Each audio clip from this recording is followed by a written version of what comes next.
Hello friends, Bharati చెప్పే కథలకు స్వాగతం అండి. ఈ కథ పేరు లౌక్యం తెలిసినవాడు.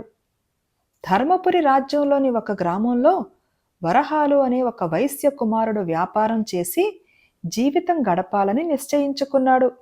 చిల్లర వ్యాపారానికైనా కొంత మదుపు కావాలి గనుక అతను తన గ్రామంలోని వడ్డీ వ్యాపారి వద్ద కొంత అప్పు చేశాడు. కానీ వ్యాపారం అనుకున్నంత చురుకుగా సాగని కారణం చేత వరహాలు ఆ అప్పు గడువు లోపల తీర్చలేకపోయాడు. వడ్డీ వ్యాపారి అతన్ని డబ్బు కోసం తొందర పెట్టసాగాడు. వరహాలు అతనితో, త్వరలోనే దివాణం నుంచి మా వాసుదేవుడు వస్తున్నాడు, అతను రాగానే మీ బాకీ తీర్చేస్తాను అన్నాడు. వాసుదేవుడా, ఆయన నీకు తెలుసా అని ఆశ్చర్యంగా అడిగాడు వడ్డీ వ్యాపారి. తెలియకపోవటం ఏమిటి, వాడు నాకు చాలా దగ్గర బంధువు అన్నాడు వరహాలు. మరి నాకు ఎన్నాళ్ళు ఈ మాట చెప్పావు కావేమయ్యా, అప్పు తీరికగా తీర్చుదువుగానిలే, నే వస్తా అని వడ్డీ వ్యాపారి హడావుడిగా వెళ్ళిపోయాడు. వడ్డీ వ్యాపారి ప్రవర్తన వరహాలకు వింతగా తోచింది.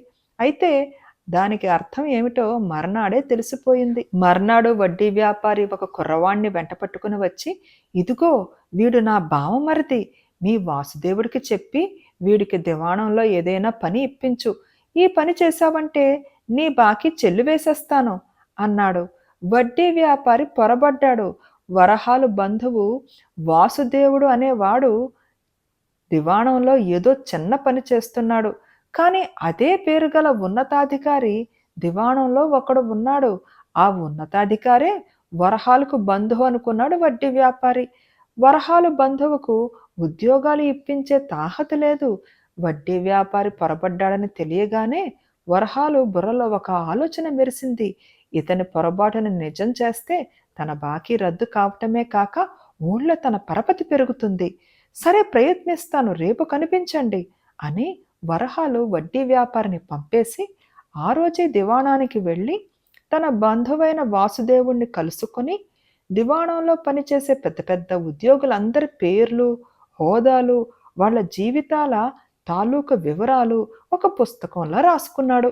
తరువాత వరహాలు వాసుదేవుడి కచేరీకి వెళ్ళి అక్కడి వాళ్లతో, నన్ను మండలాధికారి వీరవర్మ గారు పంపించారు, వారి బంధువుకు ఏదో ఉద్యోగం వేయించాలట, నేను వాసుదేవుడు గారిని కలుసుకోవాలి అన్నాడు. వరహాలకు వాసుదేవుడు గారి దర్శనం వెంటనే దొరికింది. వీరవర్మ పేరు చెప్పగానే ఆయన, అలాగే చేస్తానని చెప్పు, ఉద్యోగం కావలసిన కుర్రవాణ్ణి రేపు నా వద్దకు పంపమను అని అన్నాడు. వడ్డీ వ్యాపారి బావమరిదికి మర్నాడే దివాణంలో ఉద్యోగం దొరికింది. వరహాలు నిమిషాల మీద దివాణంలో ఉద్యోగం ఇప్పించగలడు అన్న మాట ఊరంతా పొక్కిపోయింది. అతనికి దివాణంలో గొప్ప గొప్ప అధికారుల దగ్గర పలుకుబడి ఉందని పుకారు పుట్టింది. అందరూ అతని స్నేహం కోసము, సహాయం కోసము ఎగబడ్డారు. వరహాలు అడగకుండానే అతనికి కానుకలు అర్పించి విజ్ఞాపనలు చేసుకోసాగారు. కనక వర్షం ఆరంభమయ్యింది. వరహాలు శెట్టికి లౌక్యం తోడ్పడింది. సేనాపతి, కోశాధికారి, మండలాధికారి, న్యాయాధికారి, దుర్గాధిపతి లాంటి అత్యున్నత ఉద్యోగులందరికీ అతను ఇతరుల మిత్రుడిలా పరిచయమై క్రమంగా వారికే స్వయాన మిత్రుడయ్యాడు. అతను ఎంతమంది వ్యాజ్యాలో అనుకూలం చేశాడు, ఎందరికో ఉద్యోగాలు ఇప్పించాడు. లక్షలు ఆర్జించి ఏకంగా రాజధానిలోనే భారీ ఎత్తున వర్తకం ప్రారంభించి వరహాల శ్రేష్ఠిగా రాజు దృష్టిలోనూ మంత్రుల దృష్టిలోనూ ఘరానా మనిషిగా గుర్తింపు పొందాడు. ఏ గొప్పవాడి ఇంట ఏ అక్కరడిగినా వరహాల శ్రేష్ఠి ఇచ్చే కానుకలు ప్రశస్తంగా ఉండేవి. రాజుగారి కుటుంబంలో పుట్టినరోజులు, బారసాలలో వివాహాలు లాంటివి జరిగినప్పుడు వరహాల శ్రేష్ఠి వినయంగా చిన్న కానుక అంటూ వెలలేని రత్నాలు ఇచ్చుకోగల స్థితికి వచ్చాడు. ఇప్పుడు అతను కాకిచేత కబురు చేయిస్తే దివాణంలో ఏ పనైనా అయిపోతుంది. ఒకసారి రాజుగారి జన్మదినానికి ఒక ప్రత్యేకమైన విందు జరిగింది.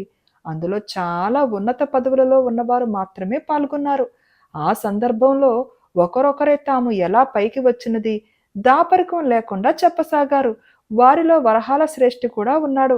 అందరూ అంతో ఇంతో నిజం దాచారు గాని వరహాలు మాత్రం ఉన్నది ఉన్నట్టు చెప్పేశాడు. అతని కథ విని అందరూ హర్షించి చప్పట్లు కొట్టారు. మీ అందరికన్నా శ్రేష్ఠి లౌక్యం చాలా గొప్పది అని రాజుగారు వరహాలను ప్రశంసించారు. బేతాళుడు ఈ కథ చెప్పి, రాజా, వరహాలు లౌక్యం గలవాడే కావచ్చు, కానీ అతను చేసినది మోసమే కదా. ఆ మోసం ద్వారా అతను ఒక వంక లాభం పొందుతూనే ఉన్నాడు కదా. అతన్ని అందరూ హర్షించటానికి, రాజుగారు మెచ్చుకోవటానికి కారణమేమిటి? దీనికి సమాధానం తెలిసి కూడా చెప్పకపోయావో నీ తల పగిలిపోతుందని అన్నాడు. దానికి విక్రమార్కుడు, ప్రపంచంలో కొందరు ఉన్నత స్థాయిలోనే పుడతారు, కొందరు ఉన్నత స్థాయికి చేరుకుంటారు. ఆ రెండో రకం వాళ్ళకే లౌక్యం అవసరం. రాజు కొడుకులు, మంత్రి కొడుకులు ఉన్నత వర్గంలో ఉండటానికి లౌక్యం అవసరం కాదు. వరహాలు ఒకసారి ఉన్నత వర్గంలోకి చేరినాక అతనికి లౌక్యం అవసరం లేదు. కానీ చిల్లర కొట్టు పెట్టుకోవడానికి డబ్బు లేని దశ నుంచి రాజధానిలో ఉన్నత వర్తక శ్రేష్ఠి దశను చేరుకున్న వరహాలు లౌక్యం నిస్సందేహంగా అసాధారణమైనది. ఒకసారి ఏ వ్యక్తి అయినా ఉన్నతి లభించినాక అది నాకు ఎలా లభించిందని ఎవరూ పరీక్షించరు. అలా పరీక్షించడం ప్రారంభిస్తే లౌక్యంతో పైకి వచ్చిన వారందరూ దండనార్హులే అవుతారు. ఫలించని లౌక్యం మాత్రమే శిక్షకు గురి అవుతుంది అని అన్నాడు. రాజుకు ఈ విధంగా మౌనభంగం కలగగానే బేతాళుడు శవంతో సహా మాయమై తిరిగి చెట్టెక్కాడు. ఫ్రెండ్స్, ఈ కథ నచ్చిందా అండి? కథ నచ్చితే తప్పకుండా లైక్ చేయండి, షేర్ చేయండి, అండ్ ప్లీజ్ కామెంట్ కూడా పెట్టండి. And thank you.